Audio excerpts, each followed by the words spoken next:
Hi friends, அஸ்ஸலாமு அலைக்கும். இப்போ 9 வயசு பிள்ளைக்கு பாய் பேபிக்கு எப்படி இந்த மாதிரி நார்மல் பேண்ட் தைக்கிறதுன்னு பார்ப்போம். அப்போ இதுமாரி நான் ஒரு கிளாத் எடுத்துக்கிட்டேன். இது ஒரு 1.5 மீட்டர் கிளாத் இருக்கும். இந்த மாதிரி அளவு பேண்ட்டை எடுத்துக்கிட்டேன். நம்மளே ஈஸியாக சூப்பராக தைச்சிடலாம் 9 வயசு பிள்ளைக்கு. அதோட என்னென்ன தேவைன்னு எழுதியிருக்கேன் பாருங்கள். உயரம் ஃபஸ்ட்டு உயரம் இந்த பேண்ட்லேயே நம்ம அளவு எடுத்துருவோம். டேப்பாலே எடுப்போம். ஃபுல்லாக எடுத்துருவோம். இந்த பாருங்கள், ஃபுல்லாக எடுத்தால் 29 வருது. எனக்கு 1 இன்ச்சு எக்ஸ்ட்ராவே வைக்க போகிறேன். ஏன்னா இந்த பேண்ட் கொஞ்சம் எனக்கு கட்டையாக இருக்கிறதுனால ஒரு எக்ஸ்ட்ரா 30 வைக்கிறேன். 30 இன்ச்சு. அப்புறம் இந்த கரண்டைக்கால் அளவு 5.5, அதையும் குறிச்சிக்குவோம் 5.5. அப்புறம் இடுப்பு சுற்றளவு இதால் பார்த்துப்போம். இது எலாஸ்டிக் இருக்குது, அதனால் கொஞ்சம் நம்ம கூட வைக்கணும். அப்படிங்கிறப்ப நம்ம அந்த மோனோட இடுப்பு அளவே நான் எடுத்துக்கிட்டேன் 35. இப்போ இந்த அளவு சைடு அளவு இந்த அளவு எத்தனை வருதுன்னு பார்த்துக்கிட்டு அதையும் நம்ம குறிச்சிப்போம். கொஞ்சம் 1 இன்ச்சு தான் தையலுக்கு விடணும். அப்படிங்கிறப்ப அதையும் குறிச்சிக்குவோம். 1/2 இன்ச்சு தையலுக்கு விடணும்ல, அதையும் குறிச்சிக்குவோம். எக்ஸ்ட்ராவே விட்டுக்குவோம். ஏன்னா விளையாடுற பிள்ளைங்கிறப்ப நம்ம எக்ஸ்ட்ரா விட்டுக்கிறது நல்லது. அவ்வளோதான். இப்போ ஃபோல்டு பக்கம் என் பக்கம் வச்சுருக்கேன், மடக்கின பக்கம். ஓப்பன் பக்கம் அங்கே ஆப்போசிட்டில் வச்சுருக்கேன். இப்போ இது ஃபஸ்ட்டு 2 இன்ச் எலாஸ்டிக்காக விட போகிறோம்.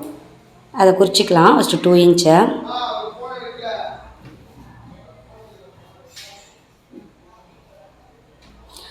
இன்ச்சை குறிச்சாச்சு. இப்போ இந்த பேண்ட் அப்படியே வச்சு இப்போ நம்ம லென்த் அளவு எடுப்போம்.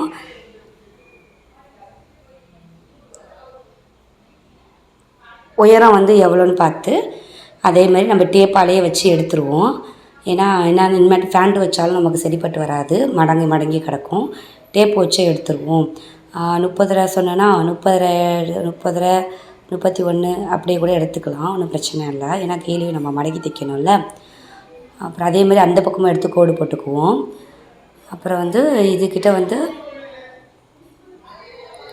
இப்போ இடுப்பு சுற்றளவு 25 வந்துச்சா. 25 4ஆல் டிவைட் பண்ணால் 6.25 வருது. 6.5 வருது. 6.5 இன்ச்சு குறிச்சிக்கலாம். ஓகேவா? 6 இன்ச்சு குறிச்சிக்குவோம். ஏன்னா அப்புறம் எலாஸ்டிக் வைக்க போகிறதால நம்ம கொஞ்சம் கூட வைக்கணும். அப்போ இடுப்பளவு கரெக்டாக வைக்கக்கூடாது. எலாஸ்டிக் கொஞ்சம் இழுத்து போடணும். அப்போ தான் நம்ம கழட்டும் போது போடும் போது நம்மளுக்கு கொஞ்சம் கம்ஃபர்டபுளாக இருக்கும். அதனால் கொஞ்சம் கூட வச்சுக்கலாம். 4 இன்ச்சு கூட வச்சுருக்கேன். 4 ஃபோல்டு போட்டிருக்கதால நமக்கு கரெக்டாக வந்துடும். முன்பக்கம் 8 இன்ச்சு, பின்பக்கம் 8 இன்ச்சு வந்துடும். இது கீழே நம்ம 12 இன்ச்சு குறித்தோம் இல்லையா, அதை 10ஆக மாற்றிட்டேன். ஏன்னா மேலே 2 இன்ச்சு சேர்த்து குறிச்சிருந்தேன், எலாஸ்டிக்கு சேர்த்து. அதை 10ஆக குறிச்சிட்டேன். ஓகேவா? இதே மாதிரி பாக்ஸ் மாதிரி கோடு போட்டுப்போம். 1 இன்ச்சு எக்ஸ்ட்ரா இந்த மாதிரி வச்சு இந்த மாதிரி வளைவு கேர்வ் மாதிரி வளைவு வரைஞ்சி எடுத்துக்கலாம். இந்த மாதிரி பண்ணலாம். நான் இப்போ கரண்டைக்கால் அளவு பண்ணுறேன். 5.5 இன்ச்சு கரண்டைக்கால் எடுத்தோம் இல்லையா, அது கரெக்டான அளவு எடுத்துக்கிட்டோம். அப்புறம் ஒரு இன்ச்சு எக்ஸ்ட்ரா 1 இன்ச்சு 1.5 இன்ச்சு எடுத்துக்கலாம். இந்த மாதிரி வளைவு ஸ்கேல் இருக்குல்ல, ஃபேண்டுக்குன்னு உள்ள ஸ்கேல், அதை எடுத்துக்கிட்டு அழகாக ஒரு வளைவு போட்டோன்னா அழகாக கேர்வ் மாதிரி செம்மையாக இருக்கும் பார்க்கவும்.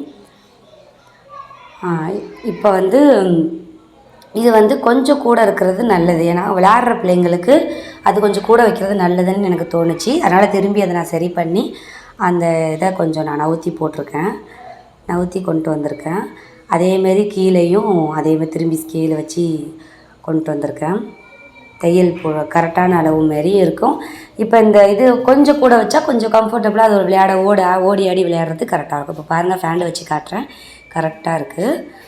அவ்வளோதான். எவ்வளோ பர்ஃபெக்டாக குறிச்சிருக்கோம் பார்த்தீங்களா? இது எலாஸ்டிக் வச்சோன்னா அந்த இடுப்பு அளவு கரெக்டாக வந்துடும். கீழே விட்டுட்டோம், மடக்க தைக்கிறதுக்காக அது மறந்துட்டோம். திரும்பி அது போடுறேன் பாருங்கள். ஒரு 1.5 இன்ச்சு 2 இன்ச்சு கூட தாராளமாக விடலாம். எவ்வளோ வேணால் மடக்கலாம், நல்லாயிருக்கும். 1.5 இன்ச்சே விடுவோம், கரெக்டாக இருக்கும். இப்போ கட் பண்ண வேண்டியது தான். அவ்வளோதான், கட் பண்ணி எடுத்துடலாம். நம்மளே ஈஸியான முறையில் வீட்டிலே தைச்சிடலாம். இதை வச்சுட்டு நீங்கள் தைச்சி பழகுனீங்கன்னா அடுத்தது நாளைக்கு யூனிஃபார்ம் பேண்ட்டு கூட நீங்களே தைச்சிடலாம் நம்ம பசங்களுக்கு. என் பையனுக்கு தான் நான் தைச்சேன். அந்த ஃபோட்டோவில் பார்த்தீங்களா, அது என் பையன்தான். அதில் போட்டு நிற்கிறான் பாருங்கள். அவனுக்கு ரொம்ப பிடிச்சிருந்துச்சு. அம்மா தைச்சி கொடுத்ததுன்னு சந்தோஷமாக போட்டுக்கிட்டான். அதேமாதிரி நீங்கள் உங்கள் பிள்ளைக்கு தைச்சி கொடுக்குறத அவங்க சந்தோஷமாக போட்டுப்பாங்க. நீங்களே இன்ஷால்லா ட்ரை பண்ணுங்கள். இதெல்லாம் பிகினருக்கு சூப்பராக ஈஸியாக அப்படியே போட்டு வெட்ட வேண்டியதான். இப்போ இது எப்படி தைக்கலான்னு பாருங்கள். இந்த மாதிரி உள்பக்கம் குறிச்சாச்சு. இது இந்த பக்கமும் இது இந்த பக்கமும் ஆப்போசிட் போட்டுப்போம். இது இந்த பக்கம் தைக்கணும், அது அந்த பக்கம் தைக்கணும். அவ்வளோதான். இந்த மாதிரி தைச்சி எடுத்துக்க வேண்டியதான். பாருங்கள், ஃபஸ்ட்டு நான் வந்து இந்த சிலும்பலே இல்லாமல் தைக்கணும்னு நினச்சேன். ஃபஸ்ட்டு ஒரு 1/2 இன்ச்சுக்கு எல்லாத்தையும் தைச்சி எடுத்துகிட்டு நீட்டாக அதே திரும்பி ஒரு மடக்கி 2வது தையலை ஓட்டிட்டேன். இப்போ இது மாதிரி இது பிரியவே பிரியாது, கிழியாது. ஒரு இந்த நூல் பிரிஞ்சு அசிங்கமாக வரதே இருக்காது. இதேமாரியே நான் எல்லா பக்கமும் தைச்சி எடுத்துக்கிட்டேன். இதேமாரியே அந்த பக்கமும் இன்னொரு பக்கமும் தைச்சி எடுத்துக்கிட்டேன். இது எந்த இடம் தெரியுதா? அந்த நடு வளைவு குறிச்சோம்ல, இந்த இடுப்பு பக்கம் கீழே அந்த 10 எடுத்தோம்ல, அந்த இடம். கொஞ்சம் என்னால் கேமராவை கொஞ்சம் தூக்கி வைக்க முடியல இப்போ, அதனால் இப்படி எடுத்துருக்கேன், பார்த்துக்கோங்க. இது ஃபேண்டு ரொம்ப ஈஸி தான். இதுக்கப்புறம் தைக்கிறது கட் பண்ணுறது கரெக்டாக விட்டுட்டாலே போதும். இப்போ 2 இன்ச்சு இடுப்புக்கு இதை மாதிரி 2 இன்ச்சு மடக்கி வச்சு ஃபஸ்ட்டு நம்ம தைச்சிருவோம். இந்த மாதிரி தைப்போம்ல, வச்சு மடக்கி வச்சு இடுப்புக்கு தைப்போம்ல, அதே மாதிரி 2 இன்ச்சு கரெக்டாக வச்சு ஃபுல்லாக தைச்சி எடுத்துடலாம். ஒரு 2 இன்ச்சு கேப்பு 3 இன்ச்சு கேப்பை விட்டுட்டு ஃபுல்லாக தைச்சி எடுக்க வேண்டியதான். அந்த கேப் எதுக்குன்னா எலாஸ்டிக்கு உள்ளார விட போகிறோம். 1 இன்ச் எலாஸ்டிக் வாங்கிக்கோங்க. அதான் நல்லா பர்ஃபெக்டாக இருக்கும், வீணாகவும் போகாது, சீக்கிரமாக சூப்பராக அப்படியே நச்சுன்னு இடுப்புக்கு நிற்கும். அது அழகாகவும் தைக்கவும் நமக்கு ஈஸியாகவும் இருக்கும். 1/2 இன்ச்சு எலாஸ்டிக்கு இதெல்லாம் வேஸ்ட்டு. 1 இன்ச்சு எலாஸ்டிக்கே வாங்கிக்கோங்க. இப்போ இந்த மாதிரி கேப் விட்ருக்கோம். இந்த கேப்பில் வந்து எலாஸ்டிக்கை விட போகிறோம். எலாஸ்டிக்கை விட்டு இதேமாரி விட்டு எடுத்துட்டு எலாஸ்டிக்கை மட்டும் ஃபஸ்ட்டு ஜாயின் பண்ணிக்க போகிறோம். அந்த 2 பக்கம் எலாஸ்டிக்கும் இந்த பக்கம் எலாஸ்டிக்கையும் ஜாயின் பண்ணி எடுத்துருவோம். அவ்வளோதான், ஜாயின் பண்ணி எடுத்தாச்சு. இப்போ அந்த ஓப்பன் இருக்கு இல்லையா, அதை மடக்கி தைச்சி ஃபினிஷ் பண்ணிடுவோம். இப்போ இது ஃபினிஷ் பண்ணிவிட்டு இந்த இடுப்பு எலாஸ்டிக்கை சுற்றிலையும் அழகாக அது வரிசையாக 3 தையல் அடிக்க போகிறோம். நல்லா பிடிச்சி இழுத்து வச்சு தைக்கணும். பிடிச்சி இழுத்து வச்சு அழகாக தைச்சி நல்லா ஒரு 3 தையல் விட போகிறோம். மேலே கீழேன்ட்டு 3 தையல் அந்த எலாஸ்டிக் மேலேயே போட போகிறனால இழுத்து போடுங்க, இழுக்காமல் போட்டுறாதீங்க. கையால் பிடிச்சி இழுத்து போடணும். அது கடைசியாக காட்டுறேன். இப்போ அந்த கீழே கரண்டை கால் இருக்கு இல்லையா, அதை மடக்கி தைச்சிட்டு சைடு தைக்கிறத காட்டுறேன். ஏன்னா அது கடைசியாக தைச்சிக்கலாம். எலாஸ்டிக்கை ஃபினிஷிங் பண்ணுற போது கடைசியாக முடிச்சிக்க வேண்டியது தான். இப்போ இந்த கீழே வந்து 1.5 இன்ச்சுக்கு மடித்து தைச்சிக்கலாம். இதேமாரி இப்போ அந்த காலையும் 1.5 இன்ச்சு மடக்கி தைச்சிருவோம். எவ்வளோ ஈஸியாக இருக்குது பார்த்தீங்களா? இது என்ன ஃபேண்டு வந்து யூனிஃபார்மில் என்ன தைக்க போகிறோம்? ஜோப் வைக்க போகிறோம் எக்ஸ்ட்ரா. இன்ஷால்லா கண்டிப்பாக நான் என் மகனுக்காக யூனிஃபார்ம் தைப்பேன். அதை நான் கண்டிப்பாக உங்களுக்கு நான் வந்து வீடியோ அப்லோட் பண்ணுறேன்.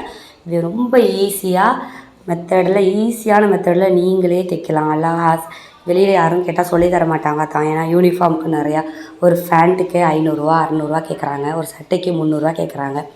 சட்டையும் எப்படி தைக்கிறது, யூனிஃபார்ம் ஃபேண்டு எப்படி தைக்கிறதுன்னு நான் உங்களுக்கு இன்ஷால்லா கண்டிப்பாக சொல்கிறேன். இந்த பார்த்தீங்களா, எலாஸ்டிக் இதே மாதிரி தைச்சிக்கணும். 3 வரிசையாக ஃபேண்டு தைச்சாச்சு. என் பையன் போட்டிருக்கான் பார்த்தீங்களா, எவ்வளோ அழகாக இருக்குது பார்த்தீங்களா. அவனுக்கு இப்போ தான் 8 வயசு 9 வயசு ஆக போகுது. அதனால் இது அவனுக்கு பர்ஃபெக்டாக கரெக்டாக